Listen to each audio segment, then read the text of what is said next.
नमस्कार फ्रेंड्स। तो आ चुके हैं आज हम पॉलिटी की एक नई क्लास लेकर, जिसमें आज का जो हम टॉपिक करने वाले हैं वो है सिटीजनशिप से संबंधित, भारतीय नागरिकता से संबंधित यह टॉपिक है। जिसके ये ज़्यादा बड़ा टॉपिक नहीं है पॉलिटी का, इसमें एक छोटा टॉपिक है, लेकिन कभी कभी इससे भी क्वेश्चन पूछे जाने की संभावना रहती है।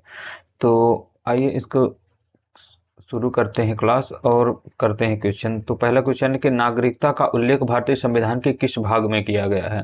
तो नागरिकता का जो उल्लेख है भारतीय संविधान के भाग 2 में किया गया है। तो एक इम्पोर्टेंट चीज आपको और बता दें कि अगर आपने अभी तक सब्सक्राइब नहीं किया है चैनल को तो जरूर कर लें, क्योंकि क्योंकि हम इसी चैनल पर दिन प्रतिदिन लगातार पॉलिटी की क्लास करते जाएंगे और कंप्लीट पॉलिटी का अध्ययन करेंगे जब तक कि पॉलिटी खत्म नहीं हो जाती। मेरा अनुमान है कि लगभग 20 से 30 क्लासों में ये जो पॉलिटी है वो खत्म हो जाएगी, तो इसको हम अच्छे से कंप्लीट करेंगे।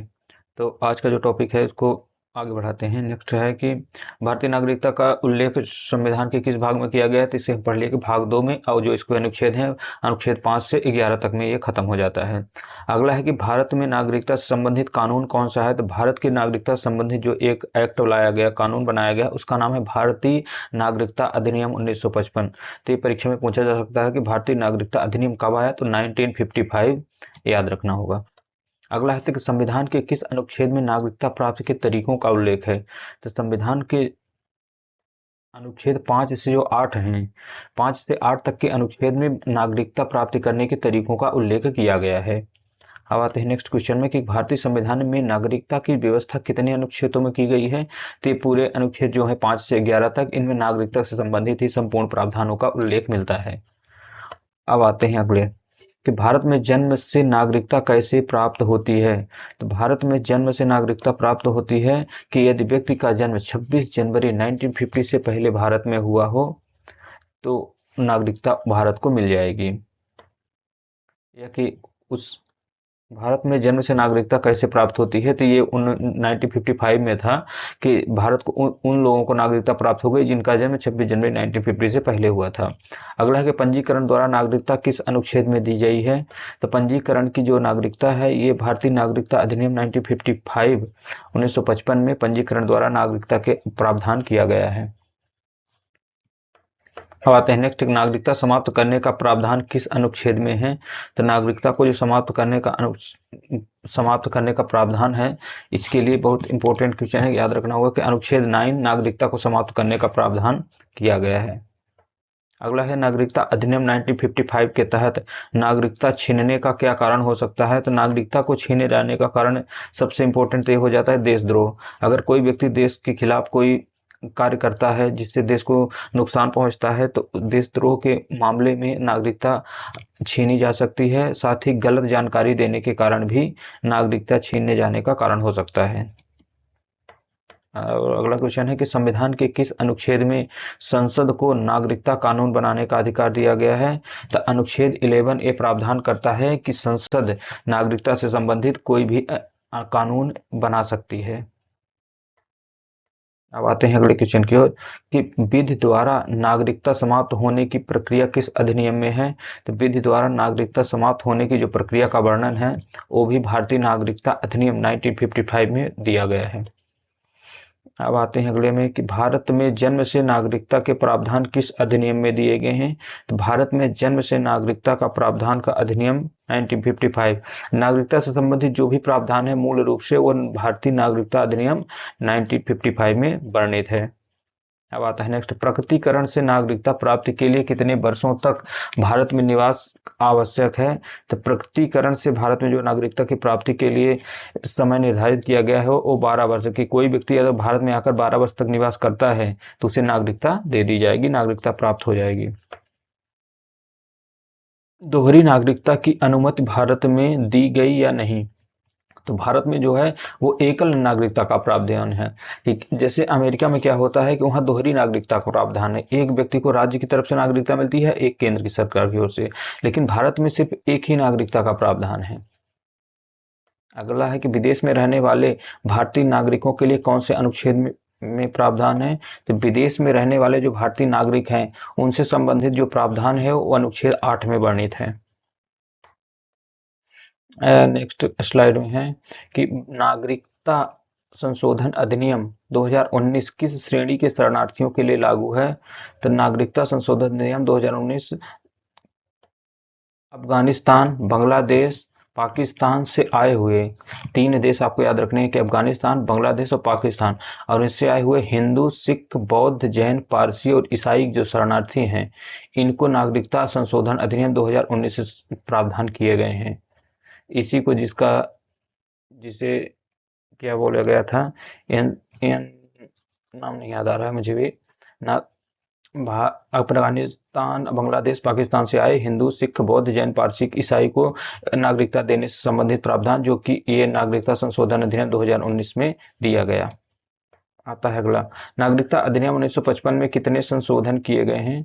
तो नागरिकता अधिनियम 1955 में अब तक कई संशोधन हुए हैं, जैसे 1986 का संशोधन होता है, 2003 में भी हुआ है, 2005 में, 2019 में। तो कुल 1955 के अधिनियम 4 बार संशोधन किए जा चुके हैं, 86, 2003, 2005 और 2019। नेक्स्ट क्वेश्चन कि प्रकटीकरण द्वारा नागरिकता प्राप्त करने के लिए आवेदन किसके समक्ष किया जाता है? तो अगर किसी को प्रकटीकरण के द्वारा 12 वर्ष रह लेता है और फिर वो नागरिकता प्राप्त करना चाहता है, तो उसे भारत सरकार के समक्ष आवेदन प्रस्तुत करना होता है। भारत में कितनी प्रकार से नागरिकता प्राप्त की जा सकती है? तो भारत में नागरिकता प्राप्त करने के कुल 5 तरीकों का वर्णन किया गया है। किसमें? नागरिकता अधिनियम 1955 में। तो पहला है कि जन्म से, अगर किसी का जन्म देश में हो रहा है तो उसको, जन्म सी बात है कि उसको भारत की नागरिकता प्राप्त हो जाएगी। वंश से, किसी के वंशज यहाँ निवास कर रहे हैं तो उससे उन्हें नागरिकता प्राप्त हो जाएगी। तीसरा है पंजीकरण, के रजिस्ट्रेशन के द्वारा नागरिकता प्राप्त की जा सकती है। फिर चौथा है कि प्रकटीकरण, कोई यहाँ निवास कर लेता है 12 वर्ष, तब उसे नागरिकता प्राप्त की जा सकती है। और एक है क्षेत्र अधिग्रहण के आधार पर, अगर कि कोई क्षेत्र जैसे कि बांग्लादेश का या पाकिस्तान का क्षेत्र अधिग्रहित किया जाता है भारत के द्वारा, तो वहां से जो भी क्षेत्र शामिल भारत में किया जाएगा तो वहां के लोगों को भारत की नागरिकता दे दी जाएगी। तो ये 5 तरीके हैं जो जिनसे नागरिकता प्राप्त की जा सकती है। नेक्स्ट है कि आग्रहण। आग्रहण का मतलब है अधिग्रहण। अधिग्रहण द्वारा नागरिकता किस अनुच्छेद में उल्लेखित है? तो वो है अनुच्छेद 7। जो अनुच्छेद 7 है वो अधिग्रहण द्वारा नागरिकता का प्रावधान करता है। अब आते हैं नेक्स्ट स्लाइड में, जिसमें है क्वेश्चन कि कौन सा अधिनियम नागरिकता प्राप्ति के नियमों को नियंत्रित करता है? तो ये अधिनियम है भारतीय नागरिकता अधिनियम 1955, जिसमें नागरिकता प्राप्ति के नियमों को नियंत्रित करता है। क्या कोई व्यक्ति एक साथ 2 देशों की नागरिकता रख सकता है? कि क्या कोई व्यक्ति एक साथ 2 देशों के साथ नागरिकता रख सकता है? तो नहीं। भारत का कोई भी व्यक्ति सिर्फ भारत की ही नागरिकता रख सकता है, उसे दूसरे देश की नागरिकता रखने का प्रावधान नहीं है। हालांकि कुछ आपको अपवाद मिल जाएंगे, जैसे अक्षय कुमार को 2 देशों की नागरिकता प्राप्त है, भारत की भी और कनाडा की भी। तो ऐसे कुछ कुछ अपवाद मिलेंगे, लेकिन भारत में जो है एक ही नागरिकता कोई रख सकता है। अगर कोई अन्य देश की नागरिकता रखता है तो उसे भारत की नागरिकता समाप्त कर दी जाएगी। किस वर्ष में भारतीय नागरिकता अधिनियम पारित किया गया था? तो भारतीय अधिनियम जो है नागरिकता 1955, इसको तो हम करते ही आ रहे हैं। किस अधिनियम में नागरिकता के लिए संसद के कानून बनाने का प्रावधान है? तो अनुच्छेद है 11। अनुच्छेद 11 यह प्रावधान करता है कि संसद नागरिकता से संबंधित कोई भी प्रावधान कानून का बना सकती है। अगला क्वेश्चन है कि भारत में प्रकटीकरण द्वारा नागरिकता प्राप्त करने की न्यूनतम आयु क्या है? अगर कोई प्रकटीकरण द्वारा निवास करता है 12 वर्षों तक और फिर वो नागरिकता प्राप्त करना चाहता है, तो उसके लिए जो न्यूनतम आयु रखी गई है वो है 18 वर्ष। अब आते हैं अगले क्वेश्चन में, नागरिकता छीनने का मुख्य कारण क्या हो सकता है? तो नागरिकता छीनने का कारण यही है कि देशद्रोह कर देश के खिलाफ कोई भी कार्य करता है, नागरिकता प्राप्त करने के लिए गलत जानकारी देता है, तो उसकी नागरिकता छीनी जा सकती है। अगला है कि पंजीकरण द्वारा नागरिकता किस प्रकार के व्यक्तियों को दी जाती है? तो पंजीकरण द्वारा नागरिकता जो है भारत में निवास करने वाले विशिष्ट विदेशी या भारतीय मूल के व्यक्ति, पंजीकरण द्वारा नागरिकता किस प्रकार के व्यक्तियों को दी जाती है? तो भारत में निवास करने वाले विशिष्ट विदेशी या भारतीय मूल के व्यक्ति को पंजीकरण द्वारा यानी कि रजिस्ट्रेशन के द्वारा वो नागरिकता प्राप्त कर सकते हैं। विदेश में रहने वाले भारतीयों की नागरिकता किस प्रकार सुरक्षित की जाती है? तो जो भारतीय हैं जो विदेश में रह रहे हैं, वर्तमान में भारत में नहीं रह रहे हैं, लेकिन उनकी नागरिकता क्या है, भारत में है, तो उनकी जो नागरिकता को सुरक्षित करने की प्रक्रिया है उसे ही पंजीकरण के द्वारा सुरक्षित किया गया है। अगला है कि नागरिकता प्राप्ति के नियमों का उल्लंघन करने पर क्या हो सकता है। अगर कोई नागरिकता प्राप्ति के नियमों का उल्लंघन करता है तो उसे नागरिकता छीनी जा सकती है और सजा भी हो सकती है। संसद में को नागरिकता से संबंधित कौन से अधिकार दिए गए हैं। तो संसद को नागरिकता से संबंधित नागरिकता प्राप्ति, समाप्ति, पुनः प्राप्ति के नियमों को बनाने का अधिकार संसद को सौंपा गया है। अब आते हैं अगली स्लाइड में।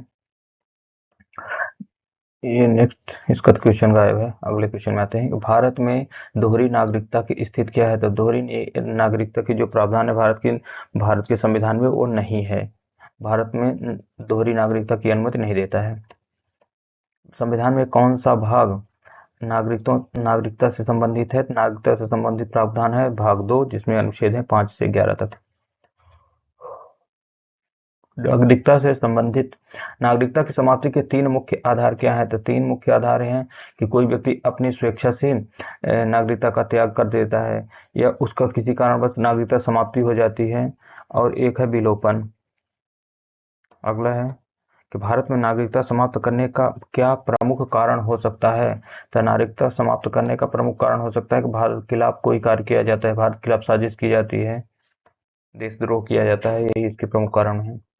नेक्स्ट क्वेश्चन है कि नागरिकता संशोधन अधिनियम 2019 में किन धार्मिक समुदायों को शामिल किया गया। तो 2019 में मैंने बताया है सिख, पारसी, जैन, बौद्ध, मुस्लिम को छोड़ के सभी को लगभग शामिल किया गया है। हिंदू, सिख, बौद्ध, जैन, पारसी और ईसाई। और इसके लिए 3 देशों से आए हुए व्यक्तियों को शामिल किया जाएगा, जैसे कि अफगानिस्तान, बांग्लादेश और पाकिस्तान। अब आते हैं अगले कि नागरिकता संशोधन अधिनियम 2019 किस वर्ष पारित हुआ। तो 2019 का जो अधिनियम है 2019 में ही पारित हो गया था। नेक्स्ट आता है कि संविधान में नागरिकता का विवरण कितने अनुच्छेदों में है। तो इसके लिए वर्णन है 5 से 11 तक के अनुच्छेदों में वर्णित किया गया है। प्रगतीकरण द्वारा नागरिकता प्राप्त करने के लिए भारत में कितने वर्ष निवास करना आवश्यक है। तो ये समय अवधि है 12 वर्ष की। 12 वर्ष से अगर कोई व्यक्ति निवास कर लेता है तो उसे भारत की नागरिकता प्राप्त की जा सकती है। अगला है कि भारत के संविधान में नागरिकता के बारे में सबसे महत्वपूर्ण प्रावधान क्या है। सबसे महत्वपूर्ण प्रावधान है आर्टिकल 5। आर्टिकल 5 है वो नागरिकता से संबंधित सबसे इम्पोर्टेंट प्रावधान है, क्योंकि इसी के द्वारा नागरिकता देने का प्रावधान है। क्या विदेशी नागरिक भी भारत का नागरिकता प्राप्त कर सकते हैं। हाँ, भारत में प्राकृतिकरण या पंजीकरण के द्वारा भारत की नागरिकता प्राप्त कर सकता है विदेशी नागरिक। नागरिकता अधिनियम 1955 का मुख्य उद्देश्य क्या है। तो नागरिकता अधिनियम 1955 का मुख्य उद्देश्य है कि नागरिकता प्राप्ति, समाप्ति, पुनः प्राप्ति के नियमों को स्थापित करना। आता है अगला कि भारतीय नागरिकता अधिनियम 1955 के अनुसार कौन भारतीय नागरिकता प्राप्त कर सकता है। तो जन्म से, वंश से, पंजीकरण से, प्रकटीकरण से और क्षेत्र के अधिग्रहण द्वारा। 5 इसके तरीके हैं जिनके द्वारा भारतीय नागरिकता प्राप्त की जा सकती है। किस आधार पर किसी व्यक्ति को नागरिकता समाप्त हो सकती है। तो नागरिकता समाप्त होने के लिए उसको देशद्रोह या कि गलत जानकारी देने पर नागरिकता छीनी जा सकती है। नेक्स्ट आता है कि भारत की नागरिकता छोड़ने की प्रक्रिया को क्या कहा जाता है। तो भारत की नागरिकता को अगर कोई व्यक्ति अपनी स्वेच्छा से छोड़ रहा है तो उसे त्याग कहेंगे। नेक्स्ट आता है कि क्या प्रवासी भारतीय भी नागरिकता के लिए पात्र हो सकते हैं। क्या प्रवासी भारतीय भी भारतीय नागरिकता प्राप्त हो सकते हैं। बिल्कुल हो सकते हैं। इसके लिए पंजीकरण के द्वारा प्रवासी भारतीयों को नागरिकता दे दी जाएगी। अगला है कि विभाजन के समय संबंधित नागरिकता के प्रावधान किस अनुच्छेद में है। तो विभाजन के समय जो नागरिकता संबंधित प्रावधान है वो अनुच्छेद 7 में दिए गए हैं। अगला है कि संविधान में नागरिकता से संबंधित अनुच्छेदों का क्या कहा जाता है। संविधान में नागरिकता से संबंधित जो अनुच्छेदों का समूह है उसे कहा जाता है भाग 2। भारत में नागरिकता प्राप्त करने के सबसे महत्वपूर्ण कानून कौन सा है। तो नागरिकता प्राप्त करने का सबसे इम्पोर्टेंट कानून है और भारतीय नागरिकता अधिनियम 1955 का अधिनियम। आते हैं अगली स्लाइड में, और ये शायद अंतिम स्लाइड होगी। विदेशी नागरिकों को भारतीय नागरिकता किस प्रकार दी जा सकती है। तो विदेशी नागरिकों को भारतीय नागरिकता पंजीकरण या प्राकृतिकरण, दो इसके टाइप हैं जिनके द्वारा कोई विदेशी नागरिक भारत का नागरिक हो सकता है। नेक्स्ट है कि किस अनुच्छेद के तहत भारतीय नागरिकता कानून का निर्माण किया गया है। तो अनुच्छेद 11 के तहत भारतीय नागरिकता कानून का निर्माण किया गया। अगला और अंतिम क्वेश्चन है कि नागरिकता का सवाल संविधान सभा द्वारा कब तय किया गया था। तो ये तय किया गया था 1949 में। तो thanks for watching the video. आप सबको बहुत बहुत धन्यवाद। ये टॉपिक थोड़ा छोटा टॉपिक था जिसको हमने ज़्यादा क्वेश्चन नहीं लिए थे, 52 क्वेश्चन थे और इनको कंप्लीट कर लिए हैं। तो इससे जितने भी इंपॉर्टेंट क्वेश्चन बनने वाले थे वो तो हम सब कर ही लिए हैं। अगला टॉपिक जो होगा फंडामेंटल राइट का, वो एक बड़ा टॉपिक होगा जिसका प्रयास करेंगे कि 2 वीडियो में अच्छे से कवर किया जाए। तब तक के लिए आप सबको बहुत बहुत धन्यवाद।